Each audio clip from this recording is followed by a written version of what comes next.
And once again, I really wish that this is where the story ended. I really wish that this was the end of this video. However, it is not.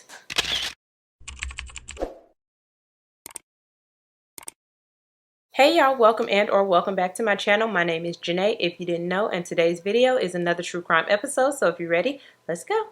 All right, y'all. So today we're just going to be jumping right into the case. And today we are in Arkansas with a man named Kenneth Williams. And he was born on February 23rd, 1979. And he was born into a less than ideal family. His mom was addicted to drugs. His dad was abusive. And the both of them had learning difficulties. And so, I mean, not to say that people who have learning difficulties can't have kids, but couple that with drug addiction and abusiveness, it's a recipe for disaster. And that's exactly what Kenneth's early life was, a disaster. It said that at one point his dad even kidnapped his mom and held her at gunpoint for a couple of days. Now, what he did to her or with her for those couple of days, nobody knows, but he definitely kidnapped her and held her captive. So yeah, that just gives y'all a tiny little peek into the shenanigans that Kenneth had to deal with on a regular basis. And because of the lifestyle that his parents led, Kenneth and his brothers were often left unsupervised and to fend for themselves. And because of this lack of adult supervision, Kenneth was smoking weed by the time he was 6 years old.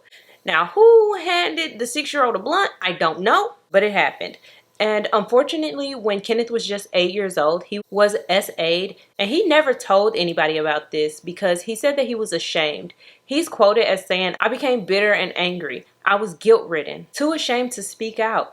And so I suffered in silence and in loneliness." And I really feel so bad for the child, Kenneth, because nobody, let alone a child, should have to go through that. Not feeling like you can go to somebody about what happened to you and then possibly seeing that same person who hurt you every single day. I don't know who, SA'd Kenneth, but what I'm saying is a lot of the times it's a person who a person who is close to you.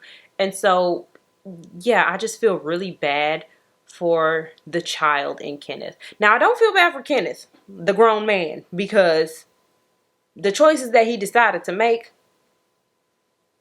But anyways, after being SA'd, he started doing to other kids what had been done to him. He said that after that happened to him, he vowed to never be the victim again. And he felt like it would be better to be the predator than the prey. And so this is where his mentality was at with all of that. And in order to cope with the feelings that he was having, the feelings that he was bottling up, not only had he been smoking, but by 9 years old, he would add beer into that mix. He would eventually join the Gangster Disciple Gang, which is often known as GD. And this is not uncommon for children who grow up in the type of environment that Kenneth grew up in to try to find a home with people outside of the home. And for him, that was this gang. I mean, hell, kids who grow up in good households be trying to join gangs. So it's not uncommon for kids to be trying to join gangs. Anyway, from the age of 9 on, Kenneth would be in and out of juvenile detention facilities, in and out of foster homes, and in and out of trouble pretty much. But as he approached his teenage years, he said that he realized, and I quote, "Being an offender doesn't give you any more advantage than being a victim."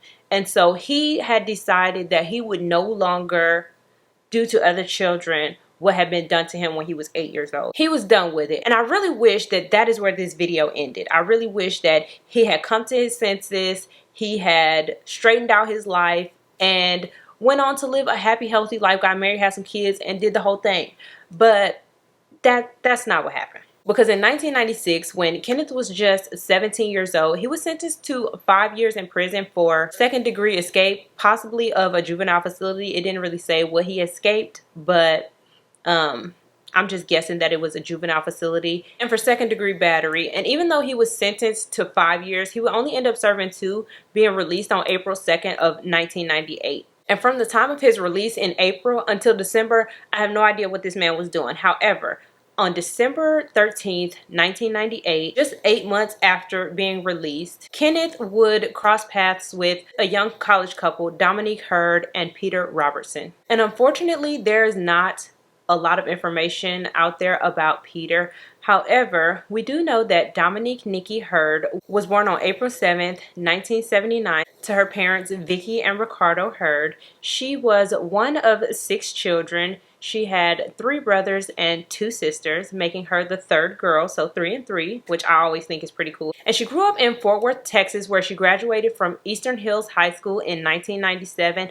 And throughout her time in high school, baby, Dominique was a superstar. Okay, she was an honor student, JV and varsity cheerleader, homecoming queen, senior class favorite. She was part of the science club. I mean, you name it, Dominique was it, okay? And after she graduated high school, she decided to attend the University of Arkansas Pine Bluff to pursue a degree in communications with a minor in biology. And while she was at the University of Arkansas Pine Bluff, she also decided to join their cheerleading team, where she was voted most spirited cheerleader, which not a surprise. And she also sang in the college's gospel choir. Okay, so the girl could sing too. Like, what couldn't Dominique do? Okay, so being the outgoing, lovable, high-spirited person that she was, it is no surprise that she caught the eye of fellow Pine Bluff student Peter Robertson. And I don't know much about Peter and Dominique's relationship, like when they got together, the ins and outs and stuff like that. But I do know that on December 13th, 1998, they decided to go on a date. So on this day, Peter and Dominique borrowed their friend Chantella Anderson's car, and they decided that they was gonna go on a dinner date to the Bonanza Steakhouse. And this was like an early dinner, because when they left the restaurant, it was still daylight outside. And so they decided that they was gonna play around a little bit, and they ended up going to the parking garage and taking pictures of each other, just for fun, when a man who we know as Kenneth Williams approached them, and he offered to take their picture. And this seemed innocent enough, so they accepted. But as they're handing over the camera, Kenneth is pulling out a pistol. And so once he pulls out this pistol, he demands that Peter and Dominique get into their car and drive. So he's in the back seat with Dominique in the passenger seat and Peter driving, and he instructs Peter to drive to an ATM where he makes him pull out money from his account. And then they drive to what I assume would be Dominique's bank, and he attempts to make her withdraw money as well. But either Dominique couldn't remember due to stress, or she just was not about to give this man none of her money and play like she didn't remember her PIN number. But whatever the case was, he was unable to get Dominique to get money out of her account. And so he had Peter drive off. And he basically just kept instructing Peter to drive down plenty dead-end streets. But the whole time while they're in the car, Kenneth is reassuring Dominique and Peter that they're going to be fine.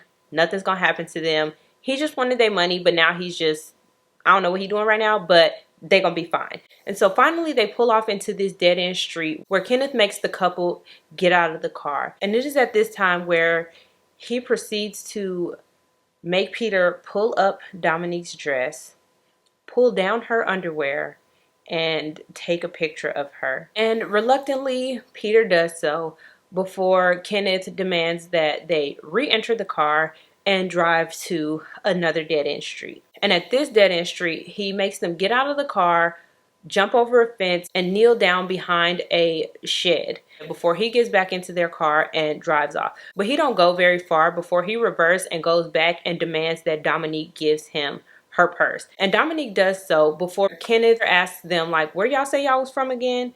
And so Peter answers and says, I'm from New Jersey.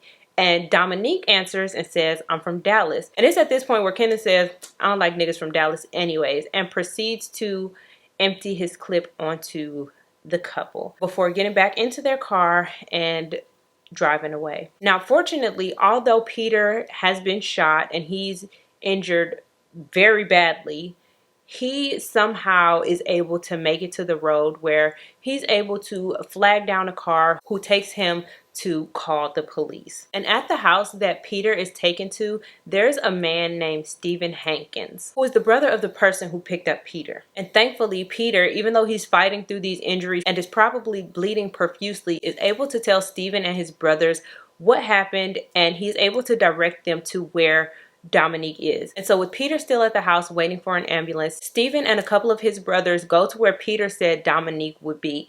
And they do find her, and they attempt to perform life-saving measures on her, but they realize that they're going to need some professional help. And so they go and call an ambulance for Dominique. And unfortunately, Dominique does not survive this attack, but Peter does. And he's able to provide a description of their attacker. And he's also able to tell them that the suspect drove away in a gold 1999 Mitsubishi Galant. And the police ended up finding this Mitsubishi on a dead-end road engulfed in flames. And I'm not sure if they were able to recover any evidence from this car, but they were able to put a lineup together of potential suspects. And when Peter identified Kenneth Williams, they did a little bit of digging and they realized that Kenneth didn't live but 2 blocks away from where this Mitsubishi was found burning. And so on December 18th, 1998, Kenneth Williams was arrested and charged with 1 count of capital murder, 1 count of attempted capital murder, 2 counts of kidnapping, 2 counts of aggravated robbery, 2 counts of theft of property, and 1 count of arson. And during this trial, it came out that this wasn't Kenneth's first rodeo. A young lady by the name of Sharon Hentz testified, and she said that she went through a similar ordeal as Peter and Dominique. She said that she was at an ATM in Pine Bluff when a man, and she identified that man as Kenneth, jumped into her car and held her at gunpoint, instructed her to take money out of the ATM and then just drive. And he made her drive all around town through many dead-end roads before he made her get out, and he told her to run towards like this wooded area or something, but she absolutely refused. She said no, ain't gonna do it. And he just drove off. Kenneth just drove off, and her car was later found burning on a dead-end street. So this was pretty much his MO, and he was pretty much found guilty on all charges and was sentenced to life without the possibility of parole. And once again, I really wish that this is where the story ended. I really wish that this was the end of this video. However, it is not, because just a little less than a month after Kenneth was sentenced on October 3rd, 1999, this man escaped from prison. So, like I said, it's October 3rd, 1999. Kenneth has been in prison for less than a month at this point, and he makes his little way to the kitchen. And in the kitchen, he hops inside of a 500-gallon barrel of pig slop. And I had to look up what pig slop was because I didn't grow up on no farm and I don't raise no pigs. So if you don't know what pig slop is, like I didn't know what it was, it's pretty much just kitchen scraps. It's all the stuff left over from the kitchen. It's wet, it's nasty, and Kenneth was in it. Ugh. But anyway, so this barrel of pig slop was scheduled to be taken out that day, and somehow he knew that. And it was taken out with him in it. And once the truck had passed them prison gates, Kenneth hopped out of the barrel and then proceeded to like jump off the truck. Now, what was unclear is if this truck was moving at the time he jumped off or not. Because how you not notice somebody tucking and rolling out the back of your truck? You ain't see that? I don't know. Apparently not. But anyway, so he hops off this truck and he proceeds to hide in a ditch. After he realized that nobody was coming for him, he ditched the ditch and just started walking along the highway until he reached a house. And the house that he came across belonged to a 57-year-old retired prison warden and current farmer, Cecil Boren, and his wife, Jeannie Boren. And it just so happened that at the time that Kenneth was approaching this house, Cecil was in his front yard doing yard work, and Jeannie was at church. And so he was able to make entry into this house undetected. And once he got inside, he located one of Cecil's .22 caliber handguns and pretty much just sat there and waited. And as soon as Cecil came in from outside, Kenneth shot him 7 times before stealing his wallet, some jewelry, and some more of his guns. And remember, Kenneth is still covered in pig slop at this point. He can't go out into the world like this because that's definitely going to be noticeable. So he cleans himself up, probably takes a shower, helps himself to some of Cecil's clothes, and proceeds to steal Cecil's truck and drives from Arkansas to Missouri. Now, when I first heard that, I was like, damn, that's a long drive. I didn't realize that Arkansas and Missouri bordered each other, because when I think of Arkansas, I think of the South. And when I think of Missouri, I think of the Midwest. So I felt like they was really far apart, but in all actuality, they are bordering states. But anyways, while Kenneth is on his way to Missouri, the people back at the jail, they're realizing that they an inmate short. And so they put out an APB for Kenneth and hope that he's captured. And he would be, because on the next day, while he was driving through Lebanon, Missouri, he's pulled over by the police. And at this point, I don't think the officer knew that he was a wanted man. But as soon as the officer hit Kenneth's driver's side door, he took off. Kenneth was out of there. And a high-speed chase ensued. And during this high-speed chase, Kenneth was doing upwards of 120 miles an hour. And he slammed into the car in front of him, causing 24-year-old Michael Greenwood to fly out of his vehicle and die on impact. And once Kenneth hit Michael's vehicle, he got out and ran, because the one who causes the accident is never the one who is injured, right? They always seem to be able to just get out and run. But he wasn't that fast though, because the police catch up to him and send his ass right back to the Arkansas prison with a couple of new charges. Now, unfortunately though, he was never charged with Michael's death.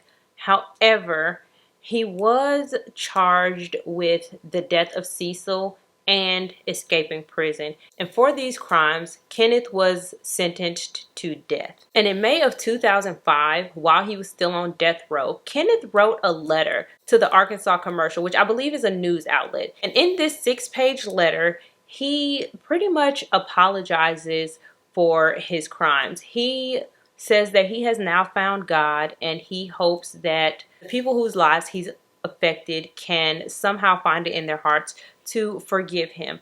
And also in this letter, he confesses to a murder that no one knew he committed. He says that on the day that he attacked Peter and Dominique, which was December 13th, 1998, he had robbed and killed a 36-year-old man named Jarrell Jenkins before dumping him in a ditch, where he would later be found by a kid that was on his way to school.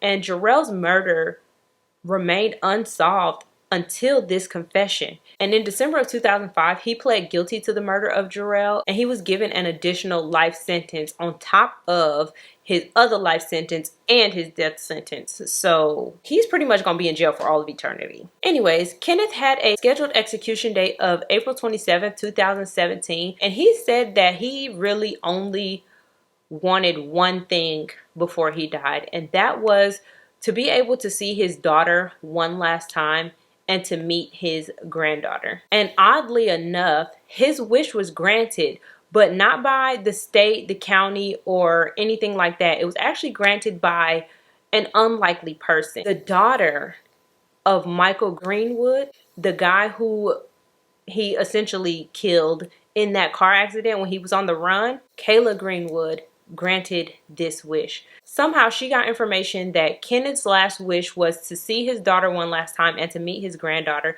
And Kayla got together with her family and they pulled together money to purchase a ticket for Kenneth's daughter, Jasmine Johnson, and her baby girl to go see Kenneth 1 week before his execution. She literally flew Jasmine and her daughter from Washington State to Arkansas to see the guy who murdered her father. I found a little news clip of the two of them together, Jasmine and Kayla.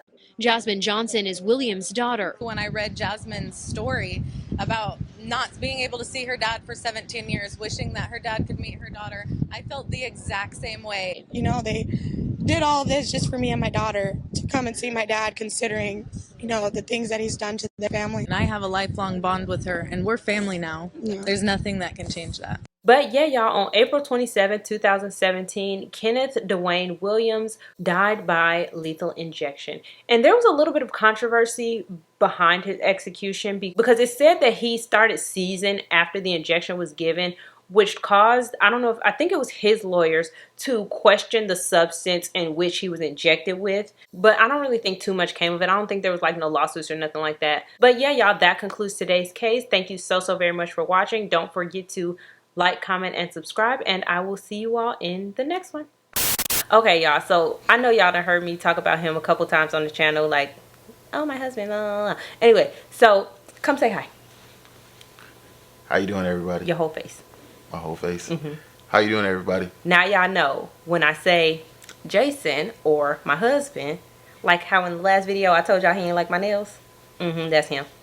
All right, y'all, I ain't got nothing to say, so we just gonna hop right in. We're gonna hop where? And he was born on February 20th. Nope, 23rd. Where your hair come from? The closet. And he never told any about. And he never told anybody. What? And he never told anybody. Why can't you say anybody? Anybody. And he would eventually join GD. Oh my God, girl, don't be throwing up gang signs. So on this day, Peter and Dominique borrowed their friend Chantelica Anderson. Where did I get Chantelica? Probably Chanelica. I don't even know where the name Chanelica came from, but I know it. Chanelica, I don't know. Bitch, that's Jocelyn Hernandez. He also told the police that their attacker drove away in a 1999 gold 1999 Mitsubishi something.